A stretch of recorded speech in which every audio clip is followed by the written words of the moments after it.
Yeah. So I guess a controller might be easier. It's all what's the word I'm looking for? Preference, I guess. Yeah, preference based. I mean, what was it? Elden Ring. Everyone's like, "Oh, you got to play it on controller because PC is difficult." I enjoyed it on PC. Yep. Was it different from most PC games? Yes, it was. Sure. It wasn't bad.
Okay, we are live. It's not huge.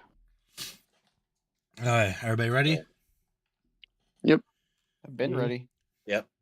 Okay, we are live. Welcome to Patch Notes and Petty Posts. We're here with the full gang finally. We've got Ren. We got Sloth. Not Sloth. Squash. Jesus. Oh. Yugi, Wolf, and myself, Jester. We will get there. It was only episode 3. If I didn't have Today to stream on Twitch, I'd be playing Expedition 33 right now. today I feel like we're going to be going more into the game industry, but we also have a few other posts coming through that we'll be talking about. One of the big and exciting ones I'm for is the difference between toys from 2000 from like late 19s to early 2000s to today. So we'll get into that towards the end of the show. I don't know what Wolf got or Yugi's got, but mine's the exact same as Ren's. Oh, you guys are okay. Well, then we'll save the exciting stuff for last. Then I was gonna say I would save it for last because I'm about to ramble for the next 2.5 hours. Okay, yeah, so it's such a good game. All right, let's go ahead and let's start with the toys. What you got for us, bud? I just thought of like some random stuff about like our toys from our childhood versus like the toys now and how gigantically different they are. Like, all right, so 90s toys, what do you guys think of from like, late 90s? Lawn darts.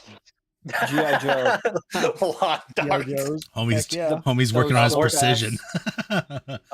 More simple, less chaotic, less parts like moving. Like today's toys, you got the T-Rex that can open its mouth, swallow a car, shit it out. Back in the day, you had a T-Rex. You can move the mouth, but that's about it. Yeah, the dinosaurs, the G.I. Joes. Like the most complicated toy was the Transformers, and half the time after you untransform them, good luck getting them back together. The Tamagotchis for sure. Men. Yeah. Yes. So like pretty much all those. I also had like Tamagotchis. You guys remember those little things? Yeah. Oh, I love Tamagotchis. Yeah, Yugi just said that. And hitting little buttons and whatnot. Yeah, and everyone's died. Yes. Yeah, Apparently they bring those back, so I thought that was kind of interesting. I don't even know. If, really I don't know if interesting. Poppet's still around. I You don't say think so. Bop It? I think Bop It is still around. Yeah, Bop It Bop It, definitely dude. still is. I know adults use it for adult drinking games now. Yes. Oh See, my there you God. go. Evolution of our toys from childhood to drinking games. Yeah, pretty much. Yeah, that's fair. That's fair. Turning our childhood into drinking games. Well, that's Not just- with our childhood. The thing I miss is like, and I don't know why it went bankrupt. It just they must have been really messing up with their account, their funds. But like Toys R Us was the coolest experience as a kid. Just going and seeing all the Legos, the Nerf guns, just everything. The 15 different versions of Monopoly, but it's all the same game. Dude, I remember Monopoly's going still in. fun. I remember going into Toys R Us, and the one in Tulsa was set up like so you had like on sale to the left when you come in, and then like the gaming section was to the right, and it had like Game Boy Color games, Oh, dude, Game Boy PlayStation, N64, and you could actually play them still in the freaking store, dude. Oh yes, the setup displays in like, for example, one of my favorite setup displays was in an old thing called Hastings. Oh my gosh! Nobody knows what Hastings is. I know what Hastings is. Yeah, that's like Hastings. Blockbusters. Yes. Yeah, it was. You could go into the back and it would have the books. It would have in the middle. It would have like all the gaming stuff at the time, the skateboards and all that cool shit. Well, I know me and Jester used to go to Hastings. We'd once a week, every Tuesday, we'd rent a game. We'd play that game for the week, and then have our mom take us back, get a new game of the week. I know, you know, like that's the thing. Like so much stuff has changed from that anymore. Like you can't go anywhere and play a game while mom and dad go shop around or whatever. It doesn't happen anymore. No, it doesn't. Like, everything's bought. I mean, Walmart used to have it, the TV or whatever. mounted up, up like this. Oh god, parents would go shopping and we would just have our necks cranked back, just playing the demo of a game. Play Smash Bros or something over there. Oh or, yes, whatever. Hell yeah, that some of the best things ever. They had that, or the old McDonald's toys versus the hunk of plastic you get now. Everything comes with iPads. Well, that's the thing. That's true. All the toys now come with like a little scanny code. You play with whatever on your iPad or phone.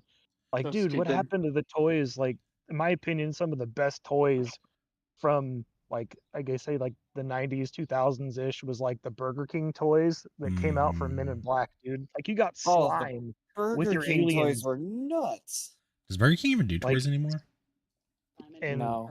It depends what state. I think it depends where you're at. And even the Pokemon toys from freaking Burger King, dude. I mean, I got the whole Burger King gold-plated Pokemon set over there, all 6 cards. I still have some too. Like to me, that was because he wanted them and I got them from Mom. Like I mean, I remember like even the Beanie Babies was a big thing for the 90s. I remember that for like McDonald's. Yeah. That is true. That is very true. Man, they don't have babies used to cool smack. like that. No, I mean now it's either cheap made, quickly processed and pushed out for these fast food restaurants. So like they did the Disney character things where they came with little stands. That's all it was. It was a little Disney princess got on a stand and that was it. It's tailored. It's not tailored for Yeah. children anymore. It's tailored for like your early 20s, late teens collector. It's for our generation. It didn't change. They adjusted to stay with the generation it came out with. True, I guess. Yeah, I could see that. I could see that, and I think they've really lost, I'd say, their audience. Oh yeah, I remember playing on the play set with the little action figure, little toy you would get, sliding down the slide with them or throwing them at each other. Well, as twins, throwing them at each other. I was gonna say. Yeah, we definitely throw them at each other. Heck yeah, man. Well, even then, I think they've lost a kind of part of that because even then, like you'd interact with each other with them. Now it's just straight up freaking. Okay, we'll just play by yourself, do you guys ever remember freaking like Dance Dance Revolution? That was a pretty big game in like 2000. Yeah, you got those crappy little game pads, whatnot. Yeah. Yep. Guitar Hero used to be the shit.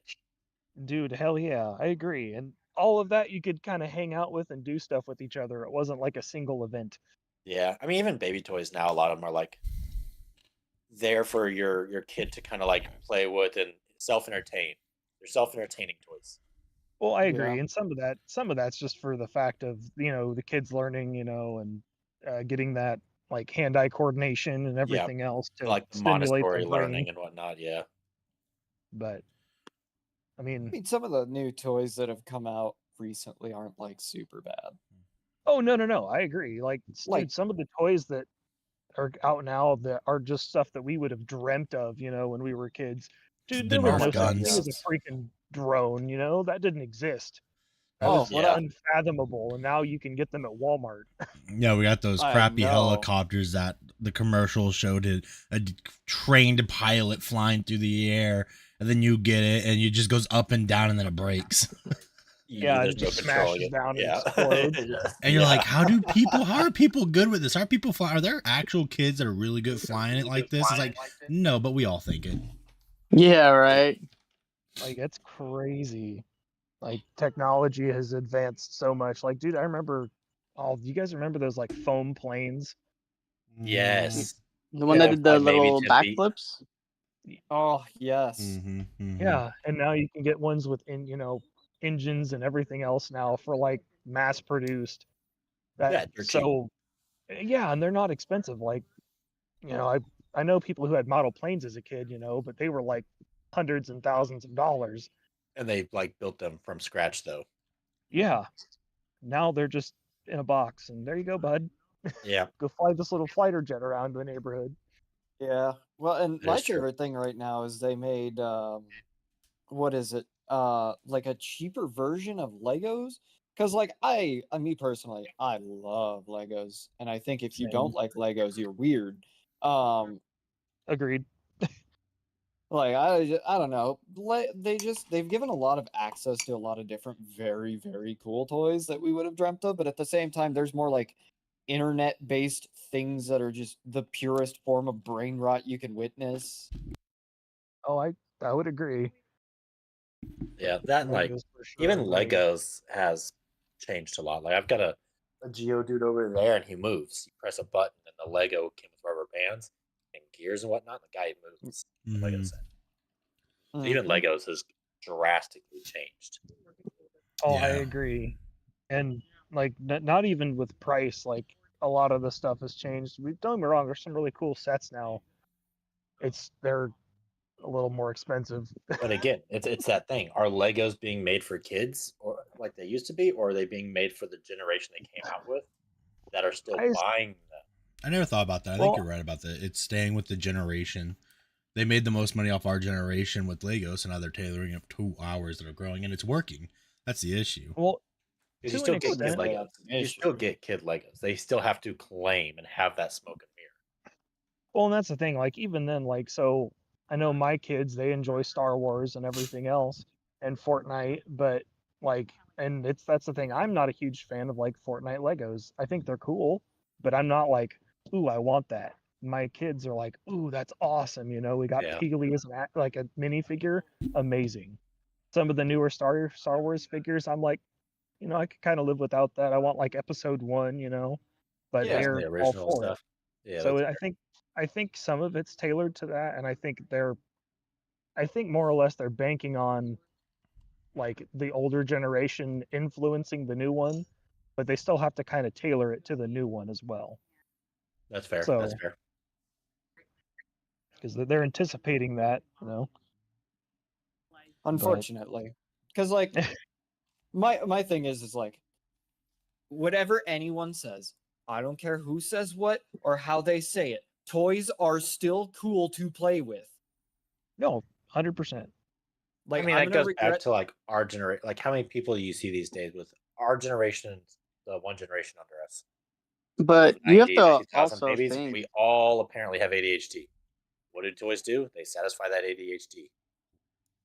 What were you saying, Yugi? I was saying, I mean, just the quality of toys is just so rock bottom. Like I went to Walmart the other day. I don't even know for what. I think it was something work related. Anyway, and I was just, browsing the toy section, and it was just like generic, like spray painted on like models and figures. And it was like, I was, I was hitting it with my nail to see like what kind of material it was made out of, to see if I could hear like hollow or solid. And I was like, dude, if I drop this, it's gonna break. And it was like $39.99. And I was like, it takes me like an hour and a half to make that much money just to and for it to fall and break. I remember I had Matchbox cars that I would throw against the wall, and they would make a hole in the wall. Like there's a literal permanent mark on my sister's forehead for throwing a Matchbox fire truck at her head. Like that's God. The quality. Like, so it's like. And those axles didn't break, did they? Or bend? No, her forehead dented in. But, just the quality of like greedy capitalistic, fucks that just want to, because they just go off of how we had those feelings as kids, right? Like, let's use Pokemon, for example, right? We were talking about it earlier. The new Pokemon game that's about to come out, it's called Pokemon Z-A. And I'm definitely gonna think about buying it because it's been quite some time if I had that game. But like if I had a kid, or if people have kids right around now, they're gonna be like, oh, you should try this Pokemon game. And it's not available on the DS, it's only available on the Switch. So you gotta buy $150 Switch, you gotta buy a $50 game, then you probably gotta buy some stupid ass subscription for $10, plus taxes. That's like $250 just to play a Pokemon game. Well, and that's because the AAA gaming, especially Nintendo, is all about money. How can they squeeze the most money out of you to where you think you're still getting the enjoyment that you want, but then you go and you play this game that's been remade 1,000 times, exactly, just slightly reskinned. So like, this is a good segment to what I was going to bring up, is that the AAA developers and AAA games have just gotten so lazy, and they trick you. They make these giant worlds that are huge, take you days to explore, years to explore. But the issue is they tag that as freedom. You have all the freedom to do whatever you want, but then you go to a toilet that can't be flushed. But you have indie developers that have smaller maps, but you can interact with anything in that map. Like, look at Schedule 1. Oh, okay. I see what you're doing. Okay. Like the actual freedom of the game is, it's a giant world that I can barely interact with anything versus a smaller world where everything you can interact with. I mean, it's not just that. I was thinking like with these game developers are thinking bigger is better. So like the size of Grand Theft Auto 5 is a big ass map. It took like an hour and a half, maybe 2 hours to get from one side to the other. If you're like biking or running. Oh yeah, if you're like walking or running, it has growth to it. But then you get games like the reason I'm using walking running is then you get to like Assassin's Creed, like the new ones that are coming out. Like I haven't seen the new one, but like Odyssey, Valhalla, those maps are so freaking big, and it's so packed with so much stuff. Like you get overwhelmed, and it's the same thing over. Run and do this, come back here. Run and do that, come back here. Run and do this, come back here. Go kill this person, come here. It's the same content, but a billion times in different areas in a giant map that you just get bored of. Yeah, it's your hour tutorial, and then after you beat the tutorial, it's like, okay, you've done it in this area. Now go redo the tutorial in these areas. We're just not going to hold your hand now. Yeah, it's outrageous. But again. Yeah, they're so big. It takes like hours just to travel around. Well, my thing is, what is the last big AAA game that you played and you've played over and over and enjoyed? The last big AAA game that I even finished, and I haven't touched it since I finished it, was Monster Hunter Wilds. Besides that, like I haven't. Most AAA games I don't finish. I get bored. Yeah. Yugi, what was the last AAA game you've played? Triple Hunter. I'll be honest, I don't think I played that genre unless I cannot think of it right now. No, AAA games, the big game studios like Call of Duty, like big companies that have these 100+ teams Ubisoft, to develop games like that. Yeah. I'll be honest. Games. I think the last AAA game I played, probably something Blizzard related. So probably like either Call of Duty or Call of Duty's not Blizzard. Yeah, probably Call of Duty. But I'm not that. But I'm not really a big like Black Ops franchise. Oh, does it? Yeah, the Black Ops franchise. I'm not a big gamer when it comes to like big studios anymore. Like I think the last one I played was maybe 4 or 5 years ago. Yeah, I've been mainly sticking to like Baldur Gates, like role playing games and battle royales, really. So Baldur's Gate is Baldur's Gate the developer? Are they AAA? Baldur's Gate is not technically AAA. No, they're a very small company. The game Baldur's Gate itself is what introduced the company to lots of money and could technically I'll look at it in a little bit into AAA gaming, but they're technically not. Yeah, I got you. Yeah, because like Leviathan or whatever the hell it is. For me, but the reason why I haven't been gaming for so long, obviously I moved across states, but also because like I don't know, I just feel like the quality and even like the small term games have just gone down, and I just don't feel like paying like $30. Yeah, I just don't feel like paying $30 for a game that's just going to take me 40 hours to beat. Well, I think that's a great like look at Supermarket Together. It's a free simulator game that's amazing, constantly getting updates, and then you get these other simulators. They need to be like buggy as hell. More, I think. Yeah, also very chunky. I don't know. I've been playing a lot more like indie-based games and MMOs. 1 second. I usually I think I need to go back to MMOs, which was my original bread and butter back in 2008 when I first started playing RuneScape. That's what I think I need to do. Here, I'm gonna give you 2 games side by side. I want you to pick which ones y'all would rather play. Just even if you've played them or not, just off How names. Are you showing them to us? So they will see. You're gonna hear the name because these are big, like Hollow Knight versus the new Assassin's Creed Samurai game. I don't even know its full name. I mean, not a lot of people know what Hollow Knight is. Are you talking about the new Hollow Knight coming out or the original? No, I'm talking about just Hollow Knight, not Hollow Knight 2. And a lot of people know what Hollow Knight is. It's the #1 indie game. Never played it. It's a platformer game. It's a 2D platformer. It's really fun. Is it? Yeah. Yeah. Right, again, though, you can't compare those two though, because you're comparing a open world 3D game to a 2D platformer. They're completely different game genres. Okay, you're going to compare indie and AAA games. They at least have to be the same genre. Well, I'm going off the top 15 list for indie and AAA games. And most of the AAA games, the newest top played AAA game was Spider-Man 2 that just came out last year, I think. I don't know. I didn't play number two on the list is Grand Theft Auto 5. That came out in 2013. Yeah, because games back then that came out were actually good. Because for indie games, you got Hollow Knight, you got Cuphead, you've got Hades. Hades is a game, it's a roguelike that you just go over and over, and your whole objective is to escape hell. Over and over and over and over. It's so good. Look at you, don't Balatro, whatever. Oh, I love Balatro. That's an indie game. Look up AAA games this year. Don't look up top AAA games. Well, I'm doing the top because I'm doing top because you got Stardew Valley, you've got Undertale. Yeah, but you're pulling top games from that came out in like 2015 when we were graduating high school and whatnot. Back then, that were actually good and people cared about, like Skyrim and whatnot. Yes, that's my point. Wolf, you're getting to my point. AAA games do not make good games anymore. I feel like if you're gonna compare games, yeah, I know. I'm doing top 10. I'm doing top 10, top 15 because I'm giving you these indie developers that are anywhere from a 1-man team to a 10-man team that don't have a quarter of the budget that these AAA game developers have, are making way more successful and way better games for the past 5 years.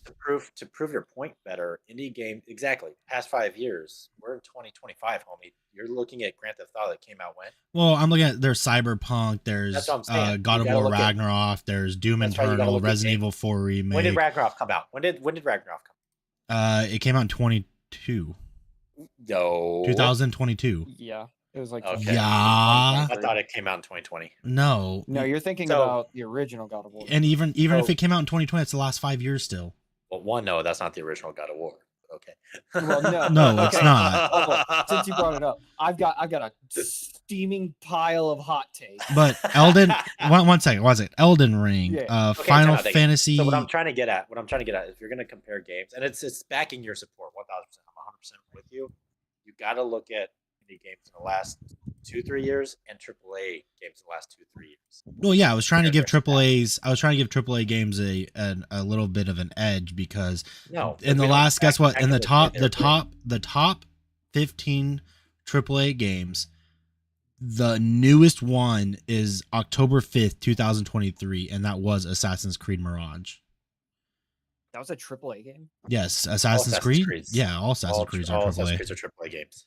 They're made by Ubisoft. But that's Mirage. It's not even the new one. It's not Shadows. It's Mirage.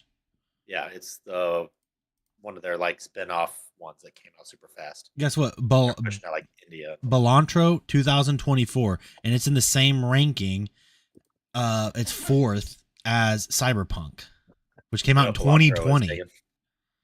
It's the card game that Noah really likes. Yep. It's the roguelike card.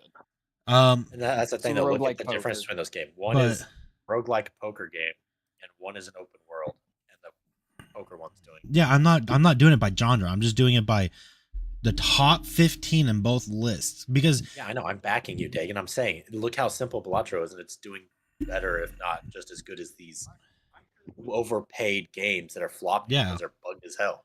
Exactly. And even if you want something that's kind of open rail, Sifu is higher on the list than Metro, the newest Metro game. Exodus? Yeah, which came out in 19. Exodus flopped because the original Metro players loved the like single story, not open world story of Metro, and then Exodus came out and it was open world and people didn't like it. Do you want to know Metro was? You want to know what I think is killing AAA over indies? The swap over to open world. So I disagree. My thing is, you know what's killing AAA games? They're AAA not games. Well, no, what's killing these higher up games is that they're not targeting the fun factor in video games. They're targeting profit. True and real. So you have these indie games that are coming out and they don't have any like after you buy the game, you're good to go. Some might have like a skin here or there, but it's only like $1. Where you have these AAA games where it's like, hey, we're going to release this game. We're going to continue to develop on it, which sounds amazing. But then every time they do a new development, you're dropping $30 here, $40 here, $35 here. You want a skin, $10 here. Like you look at like the microtransactions and the greediness of games is just for these big companies. It's like, why? Because they're doing all these microtransactions. If you take like here, Schedule 1 released the exact same day. Here, wait. Schedule 1 released the exact same day as Assassin's Creed Shadows. Assassin's Creed Shadows has a lot of microtransactions. That was one of the big things they didn't like about the game. Yes. If you want different assassin skins, clothes, instead of just crafting them, you buy them now. I'm going to fact check that real quick because that doesn't sound like something typically like. I understand what you mean by microtransactions, but you mainly see that in like battle royales and MMOs and things like that. You don't typically see that in big AAA games that are story driven. Yeah, you do. That's all you see. Assassin's Creed Odyssey had it. Yeah. Assassin's Creed has a lot of microtransactions, and with Shadows, it's just gotten really bad. Odyssey was definitely worse than Shadows, but the microtransactions Assassin's Creed has definitely been around. I'm talking about the microtransactions. If you want skins or anything like that, the money you have to pay for it versus the old Assassin's Creed games where you just grind it out. You get all the resources and you make it. There were no microtransactions. But the thing is, Fortnite's kind of getting a little ridiculous. Yeah, like it's kind of.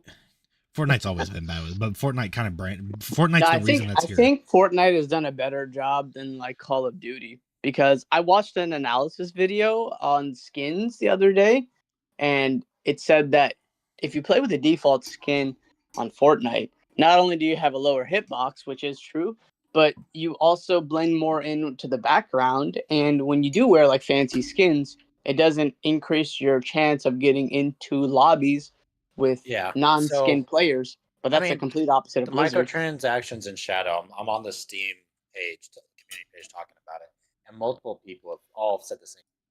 So, like the microtransactions just aren't in your face. To see the microtransaction, you have to manually enter the shop to see them. I'm not saying the game that itself isn't advertising microtransactions at all. I'm not saying they're advertising it, but you It's there see, for people. Let me finish. It is there for people who want to support the game more and buy the different cosmetics. It's a single player game, so you're not getting anything except for cosmetics. yes. So you're talking about microtransactions that are being like the good example when it was a big thing with the loot boxes with Battlefront. Huge thing, but they push that in your face. They pushed it in your face. They pushed it in your face. So games that do microtransactions, like Assassin's Creed Mirage, it's not a bad thing to do, as long as you're not pushing it in their face. With a AAA studio, why do you need to support a game that has millions of dollars for budget, and you're spending 80 to 150 depending on what pack to buy to get maybe because you really enjoy that game and you've played it multiple times and you're like, this is a great game. I like that skin. I don't mind supporting it more. Okay, well, Schedule 1 made more and has more concurring players and did way better than Assassin's Creed Shadow. 0 microtransactions and and Schedule 1's also a single person indie game developer who probably doesn't have the time to figure out how to apply microtransactions because he's still trying to fix the bugs in the game. No, microtransactions is not a hard thing to put into games. And the developer Schedule 1 has come out and I watched an interview of him. He said he will not put microtransactions in his game because if you want to support him, you can donate it because microtransactions is what's ruining games. If microtransactions makes its way into indie games, then the game development world will be over. We won't have games for enjoyment. Into indie games because there's such a stigmatism against it. As soon as an indie game does it, no one's going to play it because it's such a stigmatism. Yes, and that's why AAA and exactly. So you're proving my point. Yeah. That is why AAA games are failing. Well, let me finish fucking talking before you start saying shit. If you want to do microtransactions, I don't see it as a bad thing. Yes, it's annoying when it's pushed in your face. When it is something that you log in, like an MMO, you log in, open up the shop deals right off rip. That's annoying. When it's advertised throughout the game while you're trying to play, yes. But if it's something like what Assassin's Creed has done, where you have to physically go and open the shop yourself to even see the transactions, or like ESO. ESO is an MMO and it does really good about it. Like, yes, they have a monthly subscription. Yes, you have to buy the game. But they're not shoving microtransactions down your throat. Microtransactions are a great way to support a game and the developers that are developing said games. And they're updating it and they can't focus solely on the microtransaction updates. They have to update the game as well. I don't think it's a bad thing. I think it's a bad thing when it's forced into your face and it's just annoying as fuck. Schedule 1 decided to do microtransactions but made it to where like, hey, you have to go into the shop yourself and there's like these cool skins for your characters you can buy. That's cool. Or like Fortnite, how it used to be, where V-Bucks, you could play the single player and earn the V-Bucks to get said skins without actually having to pay money. But if you didn't want to grind out the solo player or buy the solo player, you just wanted a skin, you wanted to pay money for it, sure. But if you make it to where you can get these microtransactions with in-game currency that you can earn in-game, I don't see why microtransactions are that bad. Yes, if they were tamed like that, but they're not tamed like that. And even if we go back to Assassin's Creed, okay, the developer are not doing that, but when you have these kids that go on YouTube and they're watching their favorite streamers play and they have these skins, that is a way that they're getting that free promotion off of it. Now these kids are going to their parents and going, hey, can I have $30 for the skin? $30 for a skin that no one else is going to see but you because you're not streaming? That's insane. No, it's not. It's that kid wants to support that streamer and want to look like him because they look up to that streamer. It's like the guys that walk around back in the day smoking. We all thought it was cool because they were smoking. Same concept. That's just free advertisement. Yeah, and it's just it's wild. Marbles. I want to smoke marbles. I think games would be much better if all like instead of paying for skins, it was different like grinding. You had to grind for a skin. You had to do certain things. Now, if you wanted and you had the money to fast track and pay, okay, yes, I understand that. But I don't think skins should be locked behind a paywall. Just if you want to be lazy or not lazy. Like there's a really cool skin that a streamer has. He paid $30 for it, but if your kid wants to spend the next 50 hours on the game, I think that would be way better. I mean, that's when you be a smart parent and your kid wants that skin for $30. Okay, you got to do extra chores. I'll give you the money up front. But you got to do these chores. You hold them accountable to do those chores. So make them earn it too. Their normal chores are fucking do dishes, take trash out. All right, well now you're gonna mow the yard every weekend. and then you're also going to dust. And see, my partner and I got into a conversation about that, and the chores or no, it's more of a use it as like school. Do it with school. School is their job, and I agree with that. I mean, you that's get great A's, all, you get this. B's, you this. get this. They want to spend that microtransaction for $30 up front, but you're gonna wake a quarter. The skin may or may not be there by the time that quarterly grade card comes out. Then you're gonna learn to save and process what you need to do, because you, even when you're an adult, great until hey, this limited time series thing's here and it costs this much. Do you want this, or do you want to save money for something else? So that's a great point, though. So quarterly, say a month in, new skin comes out. It's been a month. They already decided to spend their money on like this new toy that came out they really wanted. All right, they got the toy they really want. Now the skins come out. Oh shit! My grade card, my report card doesn't come out for another 2 months, but the skin's only available for a week. What, you just gonna love that? Sucks to be you. No, you're gonna be like, all right, you want $30 for the skin. Here's some extra things you can do to earn it. Just like when we need cash as adults. What do? We find extra things to do. We sell some stuff. I just sold some Pokemon cards for $120 because I needed it for school books and stuff like that. Like, you find a way. You give them that opportunity to make it still. That's true. I agree. You find a way. Yeah, don't get me wrong. Like, I know with my kids or whatever, if something like that happened, because it's happened before. I mean, we've had it to where it's like, okay, well, you obviously they still have to do their normal shenanigans of dishes or whatever, and then there's usually some extra initiatives they have to go through and do. We'd like them to do it by themselves anyway, but if they don't, it's an opportunity for them to be like, hey, I want something. Here's some kind of transaction, so therefore they can understand, or they go and mow like the neighbor's yard or something, Yeah. And you as a parent, you help set that up. Yeah, and it kind of teaches them to save and responsibility and everything else. And some days I'm like, dude, you're really going to waste your money in your game. But at the same time, I've done the same thing, so it is what it is.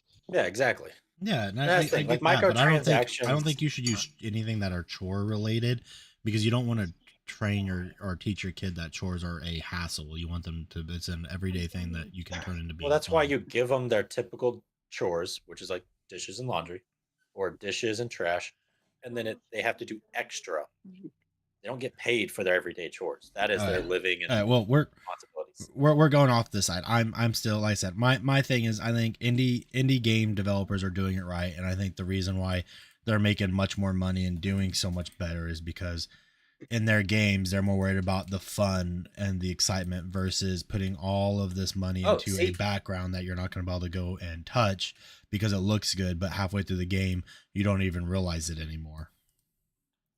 See, I agree and disagree though. Like I said, I don't think it's the microtransaction that's doing that. I think it's what Noah touched on, the open world. By the way, we all lost the game. You can thank Sloth. Like I said, I think damn you, Sloth. The open world, I think open world concept, I don't think that's, if your open world was as interactive as some of these smaller worlds were, I think it would be just fine. That's the point. Smaller world. Look at Oblivion and Oblivion Remastered. It's a small open world. You can fast travel to all the big locations right off rip because you were born there. It did really well. People enjoyed it. You get lost in the game. Then you look at. Did someone say you lost the game? Big open worlds where you just get lost in the open world and don't know what to do, and it's too much. And if you're doing a quest and you got to travel to the other side, it's like an hour of your time just in travel. No, it's like Red Dead. Exactly. And well, so but Red Dead, what's interactive in Red Dead besides the stores? But that's what I'm getting at. Hunting, they're making side quest like that. It's such a big game that you lose interest in it. Now, these smaller developers are keeping the map small. They're able to pack more into it. I'm agreeing with you.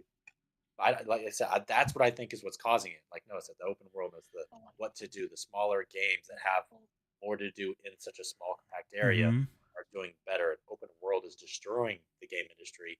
Everyone needs to come back to these more interactive, almost not really story-driven, but like zoned areas.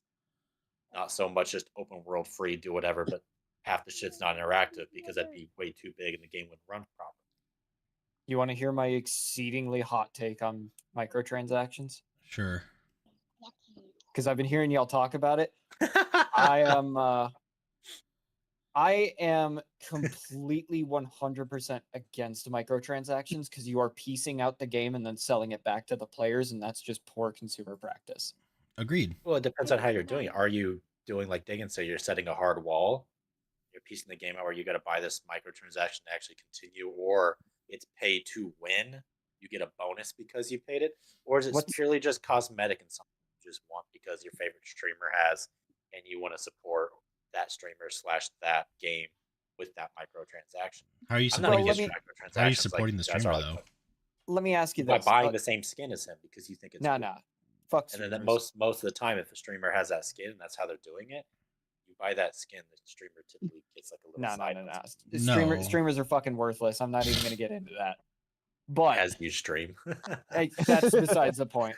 Let me tell you this: if I become a huge streamer, I will too be contributing to the worthlessness of society. I'm not gonna sit here and be fucking holier than thou and stand on a fucking pedestal I don't even have feet to stand on and be like, oh no, I'd be great for society. No, I'd be a piece of shit too. I'm not gonna sit here and pretend I'm gonna keep it $1.50. Now look, so what would you no, I know I didn't cut out. I just stopped talking for a second to gather my thoughts. What would you argue, in your opinion, has better microtransactions? Would you say Fortnite or No Man's Sky? And this is a trick question because No Man's Sky doesn't have microtransactions since their little fuck up debacle. But as good as you guys may believe Cyberpunk 2077 is, the fact that they gave you Phantom Liberty and sold it to you was never an apology enough. That game was the most busted bunk piece of shit that has ever released, and I still think it is not a good game to this day. Oh, I got a great so. For example, I don't remember who I was talking to. Anthem. Who remembers Anthem? The Jaegers. Unfortunately, everybody. Unfortunately, no. Anthem was such a great game that got shit on because it was buggy, and they claimed the graphics were going to be movie, and it wasn't. But then look at Cyberpunk when it came out, how buggy and unplayable it was, but it didn't crash. Yes, Anthem is such a great game. Okay, Cyberpunk crashed, but then it was like they quickly came back. Games like No Man's Sky crashed, and they came back. Anthem tried coming back, and people still shat on it. But No Man's Sky did not release any paid DLC. No. So but again, they didn't claim it as a DLC. They did it and changed the game, rewrote a lot of the code, and released it as a massive update. They didn't claim it and sell it as a DLC. What I'm actually going to do here is remind you of the day zero release of both games. Both games were absolutely disgustingly abysmal pieces of shit. Yeah, they're unplayable. They were completely unplayable. No Man's Sky has not released any paid DLC. No Man's Sky has not released any microtransactions. Every update has been free because they did lie to us, but they put everything back into the game that they said they were going to. Yeah. Cyberpunk did none of that. No, Cyberpunk's a AAA game. It is not a AAA game. Yeah, it is. Okay. Who made it? Cyberpunk is made by Red. Witcher. CDPR. Yeah, they're a AAA developing team. They are not a AAA developer. They are. CD Projekt Red is a AAA develop company. Google it again. Oh. I would fact check that because I could be completely I have it wrong. pulled up right now because it's the number 4th top AAA game. Okay. Made in 2020. I didn't know they were AAA. I thought they were like 2A or. No, CD Projekt Red is a AAA development team. They're the ones they're the same people who made The Witcher. Yeah, they made The Witcher. Then they get even less of a break because I was giving them a small break, being like, okay, Cyberpunk, in smaller developers fuck up. So I could give them a break. If they're AAA, they have no excuse. The reason why I think you're getting confused is the CD Projekt Red. The entire company itself did not support Cyberpunk. It was a small branch off, and it started out as just a side project that like 10 or 15 people were doing when they had downtime, and then they like showed the CEO, and he was like, "This is amazing," and he allocated more resources to it. And then so it started out kind of like an indie game type thing, and then was taken over by the AAA company. It took them 10 years to develop a broken piece of shit on launch. Yeah, because they were trying. They were trying to fix everything, but they were pressured into releasing early because of not even just fixing it. They're also trying to add new things like the lighting and tracking and all that was coming out. These new graphics cards. They had 10 years. No, they didn't, because the graphics card and all that couldn't support what they were trying to do 10 years ago. It's something they started trying to do the last year of release. Go ahead and look up the first Cyberpunk 2077 trailer. Yeah, no. So they started developing the game. Yes, so you got to remember, Noah, these graphics cards change. Most games start 10 years ago. They started the framework. They started building the engine for it. They started designing the buildings and building off of it. And these new graphics cards start coming out, this new lighting, so they try to implement that into it. And that's on that back end of development when they start trying to implement this new generation of lighting and stuff with these new, what they use. They didn't use Unity, did they? They used they developed their own. Whatever broke their fucking game. Yeah. They developed new lighting and ray tracing and all that they're trying to add to the game, and that's what broke the game in the last few years of development, because they're trying to add ray tracing, new stuff that these new graphics cards were supporting. But they started 10 years ago with the framework and building the game up from scratch. But what broke it was that end of development when they were trying to add this new feature, this new cool thing to be ahead of all these other games. I can understand that, but I can't understand how for 10 years you work on this, the framework, everything. I understand the graphics were moving, but the game came out and was completely unplayable. Because they didn't update the framework. They had old framework trying to use new equipment on it, and it broke. Yeah. That's worse. It is worse, but they fixed it. Like, the game's playable now. Yeah, and in my opinion, it's a really great game. And they gave you a paid DLC. Yes, like most indie AAA games do with their DLCs. I mean, the first DLC wasn't. Is No Man's Sky AAA? The first Cyberpunk DLC. So hold on, Dagan. Hold on. So if No Man's Sky was AAA, would they have probably done it as a DLC? Yes, because they're not AAA and they're indie, and they're trying to save their asses and not let their game crash because no one gives a fuck about indie developers. They had to do it free. If they would have sold it as a DLC, that game would have never been where it's at today. Yep. If they were a AAA developer, I would be just as hard on them. Hey, real quick, Ren. The first DLC of Cyberpunk was actually free, and they made it fully free because of how bad the game was on release.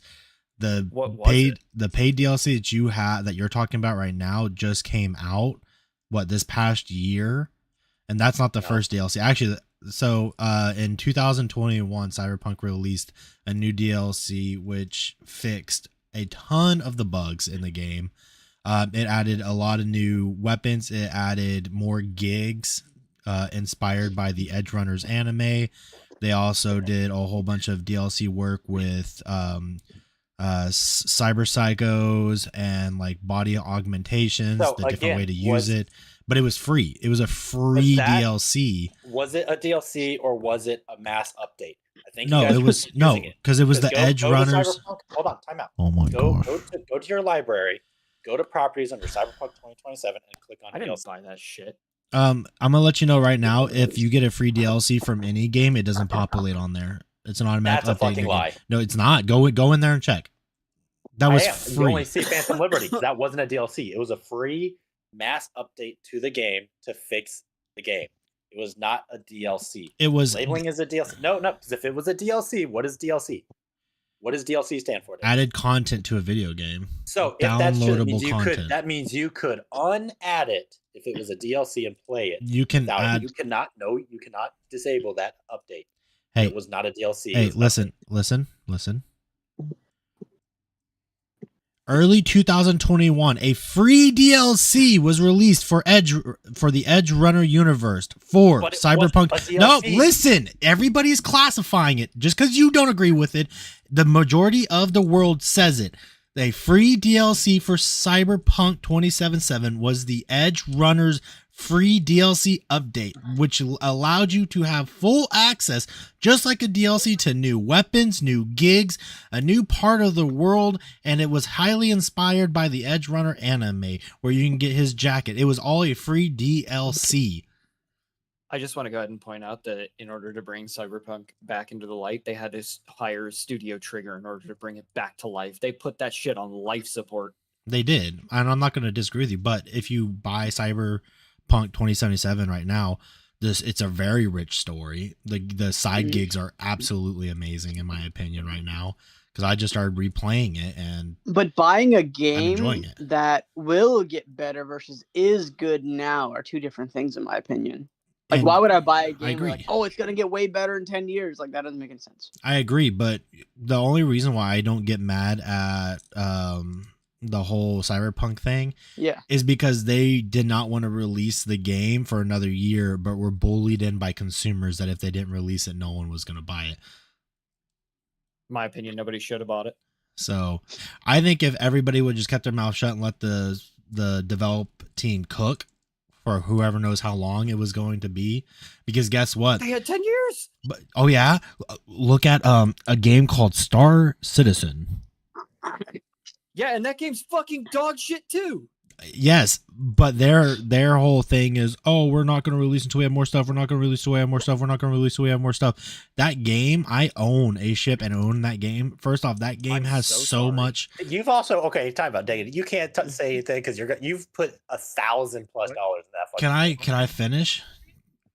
Thank you. Hold on. I need to do some research because. Cool. Do some research. Let me finish talking while you do your research. But yes, I've put $1,000 into that game, but I put $1,000 into that game over 15 years.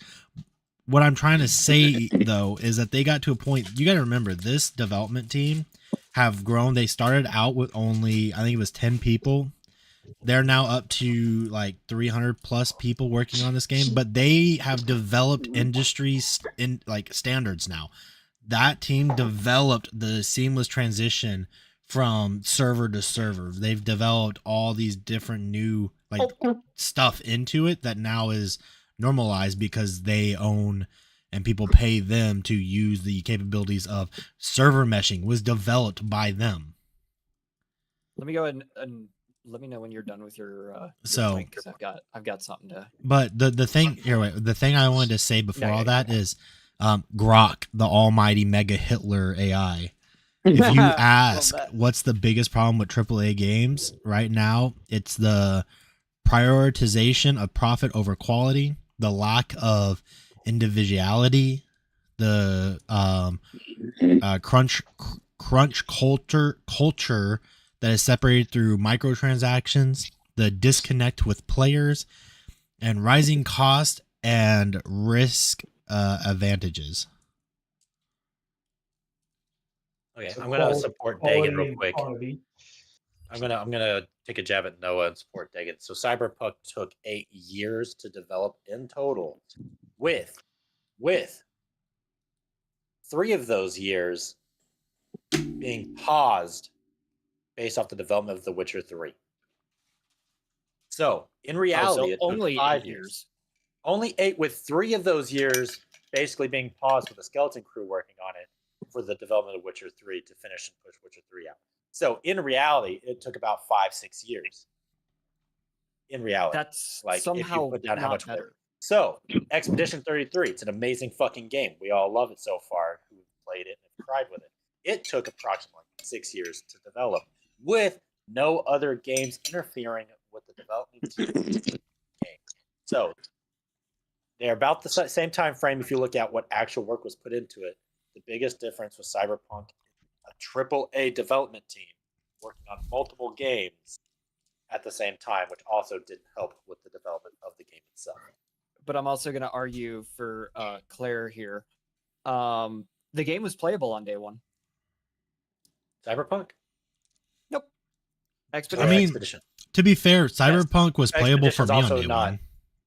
I had no issues. Expedition's also not a massive open world. With yes, it is. All this new lighting. It really yes, it is. Yeah, it open world-esque. Have you played it? Because it is very open world. I've seen it be played, but it's not like a Cyberpunk open world where you can just dilly-dally around. You still have to progress the story to interact with those areas. That is completely untrue. I can tell you that right now. Trust me, once you start playing the game, you'll see what I'm talking about. It's so much bigger than you think it is. Bigger than you know, smaller than you think, actually. So, I would say. But here's my thing though. You're comparing, first off, Cyberpunk 2077. For me, with my graphics card and my motherboard and everything that I had at the time on my old gaming laptop was extremely playable, and I had no issues and had no bugs, and I got through the whole campaign without any issues. Yeah, because you had the money and put into the software. So but buy these high-end stuff back then. But I did, because it was my old gaming laptop, which was a 1080. It was a Predator gaming laptop with high-end when the game came out. It had an i7 Intel. It had an i7 Intel and a 1080, which was high-end when the game came out. So you were able to play a game on a high-end gaming laptop. Yeah, but it's still having issues. Don't have high-end stuff, and they're not able to play it. So I'm just gonna say, because it worked for you, doesn't mean that it should. It worked. Let me get my full thought out. Let me get my full thought out real quick. So with that going, I was able to play. Now with the Expedition 33, if you had a computer that was not high end and was crappy, I'm sure it wasn't playable for a lot of people. It was actually. They did a really good job on their Expedition 33. Did an amazing job on their what's that fucking thing called when they optimization. The Expedition 33 had no issues. I also want to point out that Expedition 33 was developed by, I believe they separated from, I want to say Ubisoft.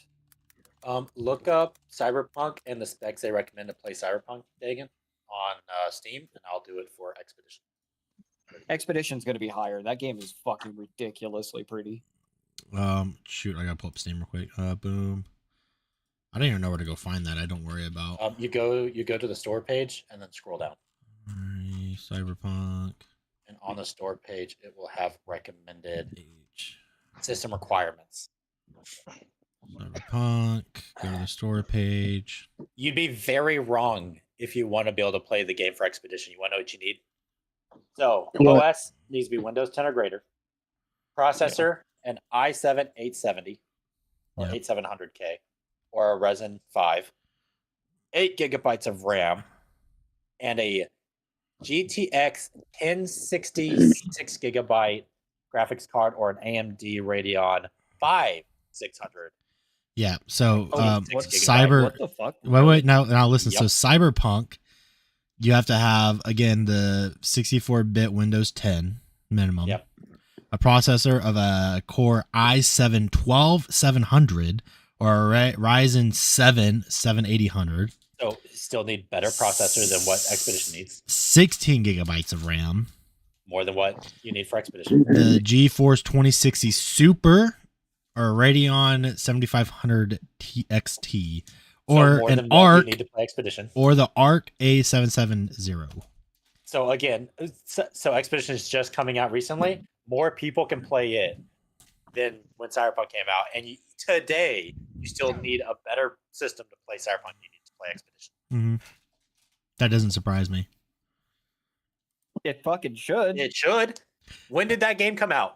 No, this is a brand new game. It doesn't, and because is still playable on a 1060, not a 1060 Ti, again, a 1060. Again, those graphics cards are like Wolf.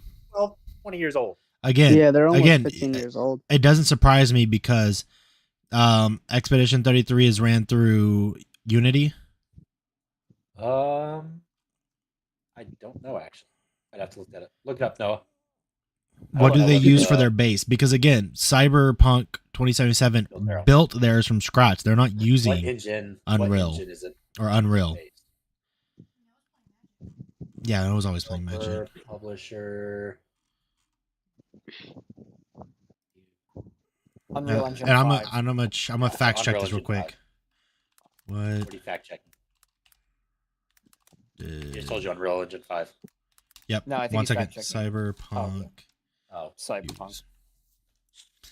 Yeah, they developed a brand new engine called Red Engine 4 for Cyberpunk. So it is a not so stable engine that they've developed, which probably spent a lot of their time trying to develop, versus Unity 5, which is an absolute stable and amazing engine. Yeah, actually, it is how I get through it. Like, it's absolutely amazing. And that's what I'm saying, though. Like this, but that was this engine, and they're fixing the game when they need to be fixing. But that engine was developed after the release of Cyberpunk 2077. So if that engine was out with all the ray tracing, all the capabilities it has, I'm sure CD Projekt Red would have been using that engine. No, they wouldn't have. They still would have done their own engine. No, because guess what? No. I can counteract you right now with that, because guess what's on that engine that's coming out soon? What? The Witcher 4. The new Witcher is on that engine. Let's fact check that. No, I don't doubt it. Everybody's swapping over to Unreal Engine 5. Are they? Why is that? Because it's a lot of these games no longer have to be. So it's not being put on. Wait, is it Unreal or Unity? It's Unreal Engine 5. Yeah. So yeah, they're coming out on Unreal Engine 5. Unreal Engine and Unity have made these gaming engines that are stable. And games these days don't have to build their own. So back in the day, like Halo and all that, they'd have to build their own engines. Yeah. To be able to make these games. So The Witcher 3 has its own engine that it was built to build the game off of for framework. Yeah. Like, so now these people are just using it and they're just paying out of pocket. And they're paying these engines a certain percentage once they make a certain mark. So like when I was looking at a game development, Unity was the way to go. Because you didn't pay a dime to Unity unless you got over 100,000 copies sold. That's no longer the case when the whole thing with Unity happened with their higher ups and it took a shit. Everyone started switching from Unity back to Unreal, because Unreal was, if no matter what, you owed like 2% sales to Unreal Engine if you used Unreal Engine back then. I don't know what it is now. I think they've gone more towards the free unless you hit a certain market. But like now it's just cheaper to, instead of putting the funds and money into buying or paying people to develop these engines and framework for games, just using one that's already there. Yeah. So everyone's swapping over to these engines, which I don't blame them, because they're phenomenal engines. Like if your team and that's your sole focus is these engines and not games, they have made outstanding frameworks for games. But yeah, that's my hot take. And it's super easy to do game developing. Fun fact, you don't have to code that much anymore with Unreal Engine 5 or Unity. They've got these things. They're like flowcharts. I forgot what they're actually called. But it's basically coding with diagrams. And you just put in the input, and it's like a flow chart that happens instantly. So you don't actually have to code anymore. You can make a game purely off and flow charting. As long as your charts are properly check yes, check no, go to the next thing. Check yes, Is that the equivalent of like a gaming picture book? Most likely, yeah, more or less. Like you don't have to do your own coding anymore because they have pre-coded blips. You just have to connect. I forgot what they call it, but Unity and Unreal both have it, where it's super cool. So yeah, it's awesome. And like I said, if they had that engine when making Cyberpunk, that game would have been absolutely amazing. I still disagree. It's still probably buggy as fuck. I'm sorry, I don't think so. I think it would be absolutely amazing. It would have ran so much better. Just like I have high hopes for The Witcher 4 because of what they're doing. I really like The Witcher story. I really hope they improve the gameplay a lot. Well, and I believe wasn't The Witcher series a game first, then a TV show? It was actually a book, and then a game, and then a TV series, and then a Sloth. When we're done with this stream, probably the next like 20-30 minutes, we'll see. I'm down to play some Faz. Noah, you down to play some Faz? Yeah, I'm down to play some Faz. I'll play some Faz instead of Expedition 33. Hold on. No, yeah, I'll play some. Hold on. Here's your random fact of the day. Did you know the chick that plays Deirdre in the Andor series is actually the voice of Yennefer in the Witcher series? Yeah, I know, and she's hot in both of them. Yeah, she is. All right, what was the next topic we're getting on? So we hit the indie games. Expedition 33, an amazing game. You want to cry like a baby, but you want to feel the emotions right off rip to the very end. Expedition 33. I promise you have no idea how good that game is until you've actually been in the thick of it. Will do. Yeah. Oh my god, it is honestly like, if it doesn't get at least soundtrack of the year, I'm going to automatically assume that what's it called? The Game Awards are rigged. I thought you were going to say the people judging are all deaf. Well, they're all deaf, blind, dumb, lobotomized. I don't know. All I know is that game's soundtrack is beyond good. The gameplay is actually insanely innovative for a turn-based RPG. Very story heavy. Very story heavy, and the characters are so well done. Development. So, like, if you want a single player game to relax and play on your own, because it's not multiplayer at all, right? It's purely it is strictly single player. Yep. Yeah, you play Expedition 33. I'm gonna dive into it. I'm probably gonna stream it, honestly. But like, it's a game. It's that game. You know what I just realized? I thought it was overhyped, and I was like, you know what? It might not be that bad. And then I started playing it. I was like, you know what? I think it's underhyped. And it's only turn-based in the combat. Everything else is open. Like, you can run around and do whatever. The combat is real quick. Y'all want to know something I just realized too? Was it Expedition 33? The voice actors all pretty much look like their characters. Yes. Yeah, and a couple of them are from. Who developed it? Is it a small company? It's a small company. But it's not AAA. It's like... No, it's indie still. It's still considered indie, No, I don't think it's indie. It is indie. Technically. It's like double A. I would argue it's like double A. Yeah, I don't think it's an indie developer. What else is the publisher made? Or the developer? This is their first game. Yeah, this is... Is it? Okay. Yeah. What about the publisher? What games has the publisher backed? I couldn't tell you, honestly. Yeah, I have no idea. So I doubt because the developer and the publisher are different, right? Yes. Yeah, so they reached... Unless they self-published. No, they did not. The publisher is Kepler. No idea. Dude, the ratings look legit. It's 9 out of 10, 4.8 out of like 3,200 people. So it's the overwhelming great. Oh, it's the same publishers that backed Sifu, that rematch soccer game you want to do. Oh yeah, that's right. Pacific Drive. So a whole bunch. They help a bunch of indie developers. It sounds like. Yeah. It's 100% what they do. They back indie developers and help them with cost. Basically, Scorn was backed by the publisher. Ooh, that's not good to have there. Yeah. I mean, they're just publishers. They just back and help with the funding and like the ad work for it. The developers still do all the work, but so they have a pretty decent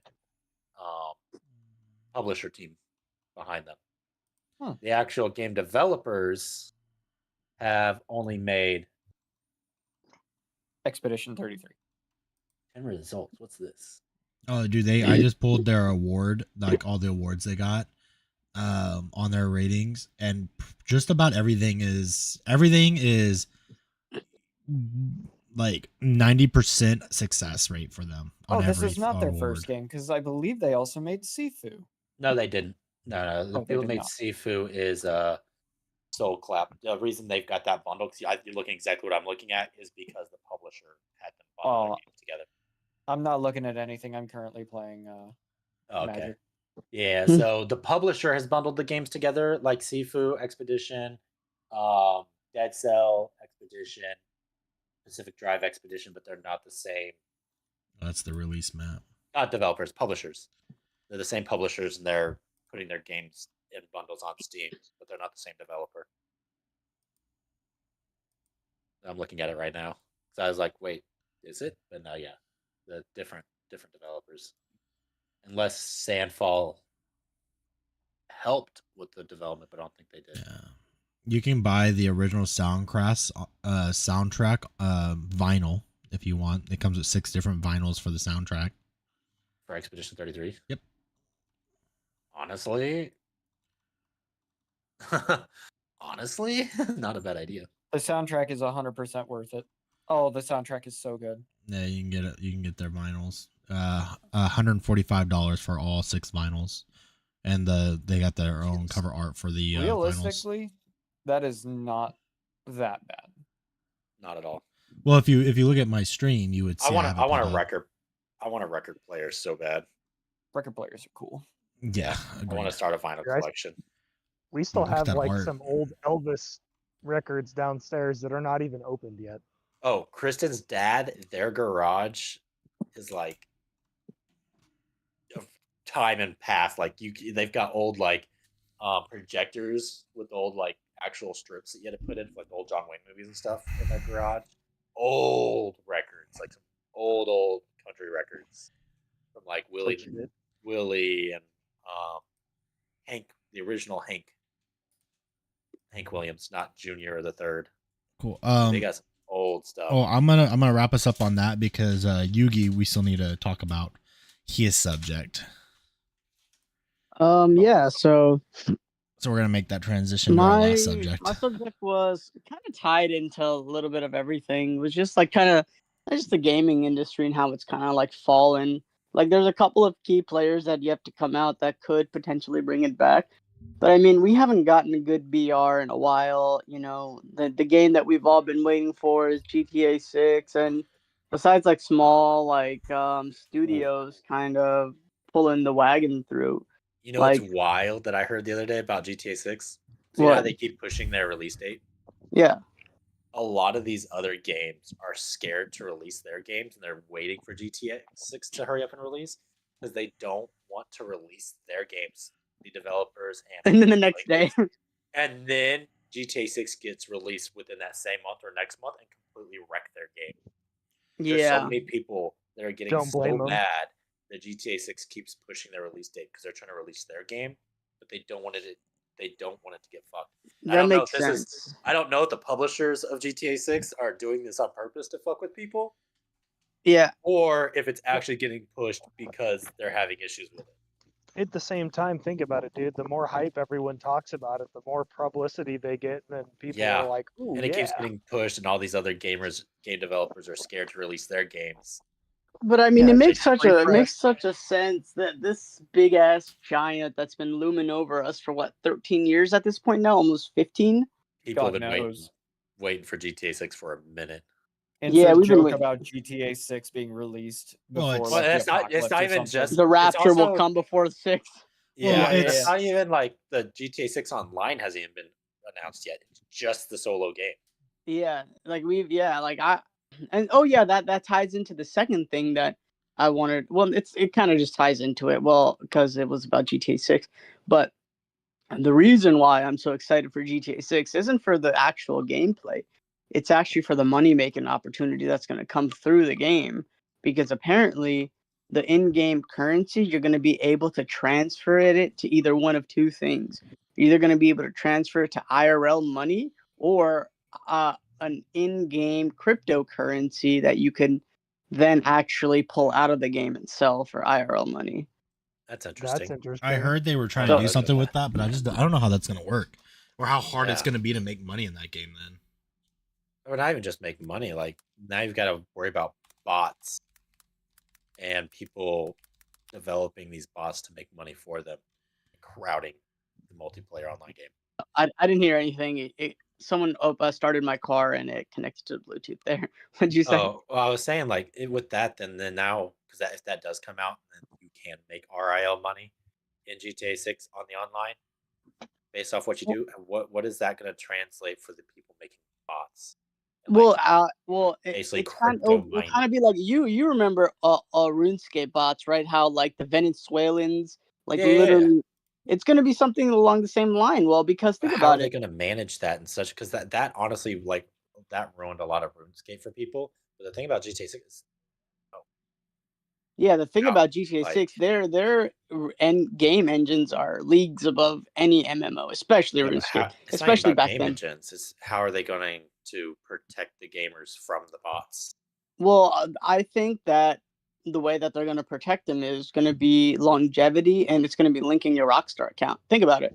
Like, my Rockstar account is almost a decade old. Obviously, I'm not going to be botting on that fucking game. Yeah. Because I don't want to lose that account. So see, that's the thing, though, that is stupid, though. Like, these games, like, because Nintendo's doing it right now. You couldn't buy a Nintendo 2 or pre-order it without already having a established Nintendo account over a year. Like that's also to help with I think scalping. that's stupid. I mean, No, it I is. agree. 100% I is, but it's agree so that's stupid. But when you want to protect your most loyal fan base, you would go through any lengths. Like, look at it this way. I've actually did the math on this because you can go to the Hans guy in Lumbridge Castle. I have spent almost 15,000 hours in 20 years of my life playing RS3. Like, that's a lot of time. It's a lot of money. It's a lot of everything. And yeah, 15 years. And whenever a new update comes out, I don't get first dibs on it, but like a first email blast goes out to me like, hey, you haven't played in a minute. Here's this update. This is a confidentiality. Like, this is the thing that we're going to be hinting at. It's just promoting loyalty. Like, I understand because I'm all about like my secretive information. I don't like signing up for bullshit. Like, I literally stopped buying this item yesterday because like, oh, sign up for our email. I'm like, no, fuck you. You're just going to sell my information. And I literally stopped buying that item. Like, I totally understand what you're saying. But at the same time, if I'm truly doing something that I enjoy, whether it's gaming or anything, if that company is like, hey, look, we're going to do this and it's going to like annoy probably like 60% of our fan base, but the 40% that's like our most loyal, it's for them. Like, you guys are our true bread and butter. That's fair. So here's my thing with GTA 6. The money making, I think it's hard to be positive about something like that. Now, if they did like, hey, you make this much money in the game and you grind out this much, guess what? You can buy the DLC with in-game currency versus paying real currency. I think that would be cool. I also don't like that GTA 6 will not be coming to PC.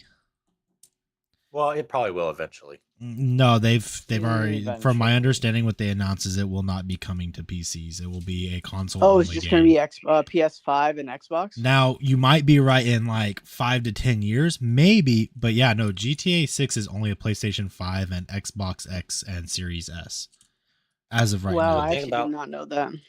I would double check that, make sure, because that GTA 6 check it out. because it's such a big indie game. I doubt they would keep that the way it is because they can make.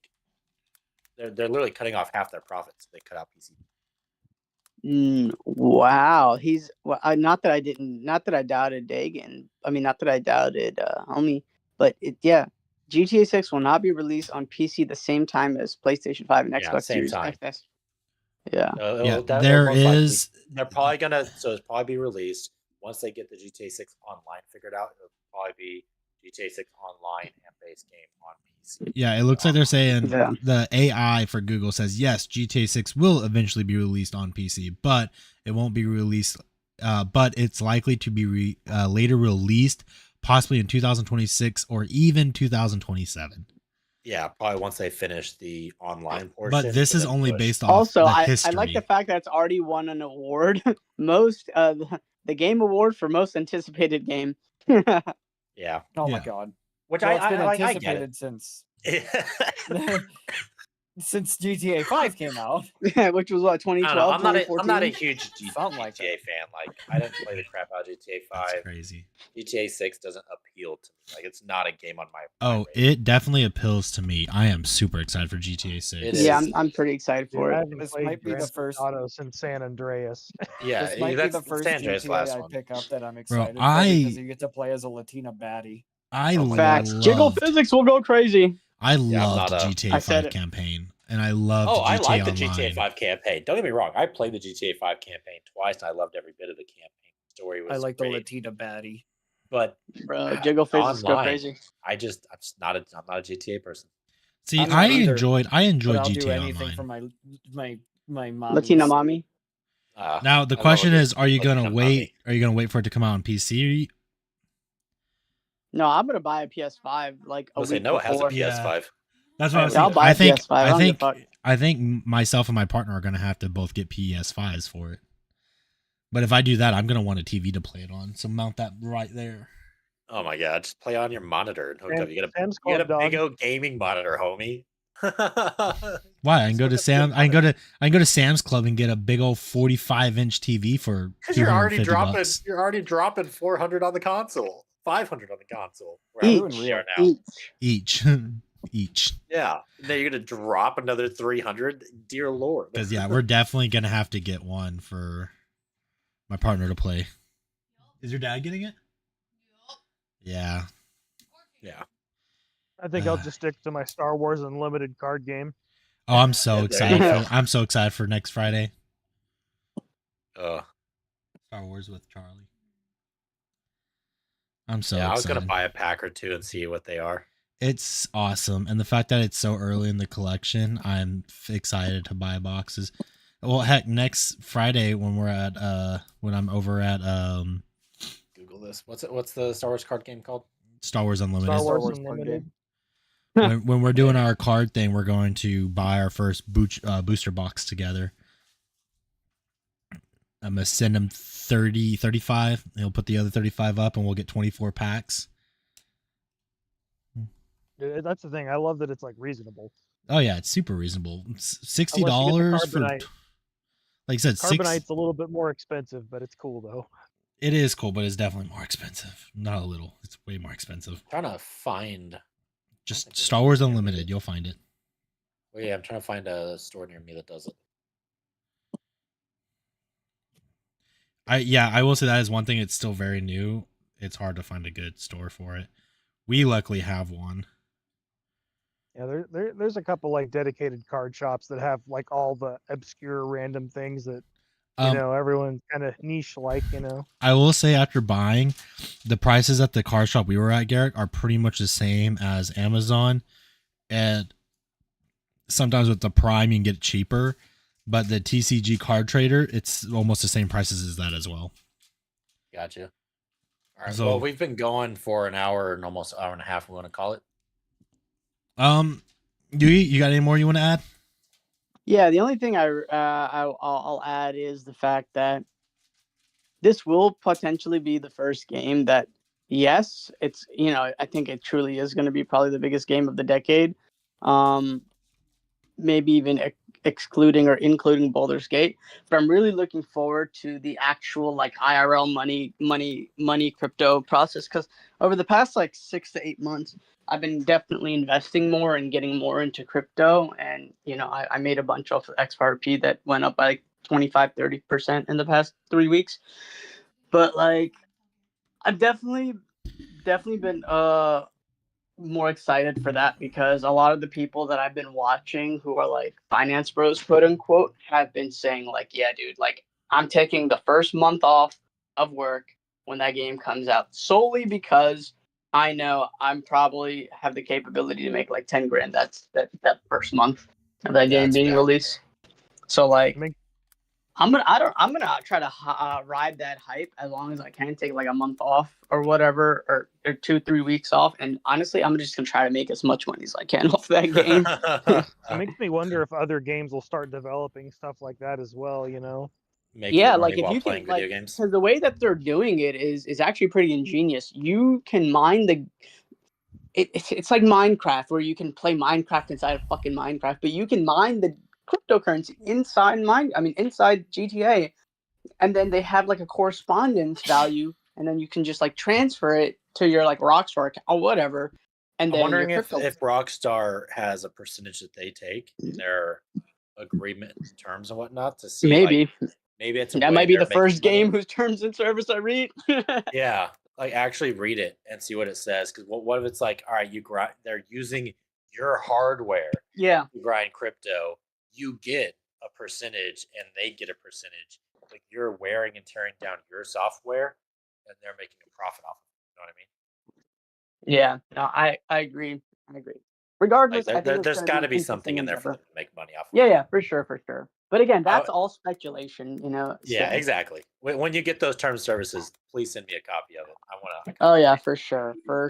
You know what I'm gonna do? I'm not gonna fucking read it. I've created a quite literal condescending genius AI that I programmed 3-4 months ago. I'm just gonna plug that entire thing into my AI and just have it spit it out to me. That's exactly what I'm gonna do. No, you anyone watch Bleach? Yeah, unfortunately. Yeah, I have created Aizen. Like that's my AI responds to Aizen, and he acts and talks just like him. I shit you not. Like I created a monster. Like you need to send this AI to me. I want to use it. Sounds no, fun. dude, you will cry. I've literally made like 3 people cry from talking to it. I shit you not. I'll send it to you. I'll send it to you. Megan, you're muted if you're trying to talk to us. I can't tell. No, I'm talking to my partner about getting her a 1 terabyte PlayStation 5 for GTA for probably Christmas. Yeah. All right. But no, seriously, I've made people cry. So Garrick, I will send that to you, but I'm gonna have to send you an NDA to not be able to send that to anyone because I'm monetizing that bitch. Yeah, I'm monetizing that bitch. I would profit off your work, homie. Yeah, I would send it over my way. Yeah, I'll send you both. You just gotta sign that NDA. Yeah, I definitely will.